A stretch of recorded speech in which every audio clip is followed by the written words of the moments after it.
রাগ নিয়ন্ত্রণের সুন্নাহ পদ্ধতি ও গুনাহ মাফের কিছু আমল সম্পর্কে জানতে চাই। রাগ মানুষের মধ্যে আছে সৃষ্টিগতভাবে, যার মধ্যে কোনো রাগ নাই তার কোনো মূল্যই নেই।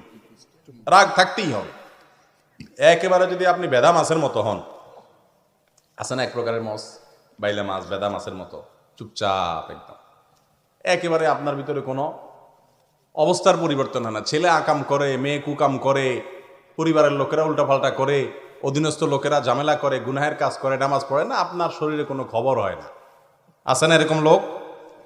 এই লোকের কোনো প্রশংসা নেই। আল্লাহ বলেছেন ওয়াল কাযিমিনাল গাইজ, যারা রাগকে সংবরণ করে। সংবরণ মানে কি? রাগরে আটকায় রাখে। আল্লাহ এটা বলে নাই ওয়াল আদিমিনাল গাইজ, যাদের রাগ নাই। আল্লাহ এটা বলে নাই। রাগ থাকতে হবে, কিন্তু রাগরে কি করতে হবে? কন্ট্রোল করতে হবে। রাগ কন্ট্রোল না করতে পারলে বেইজ্জত হওয়া লাগে। জীবনে একটু চোখ বন্ধ করে সবাই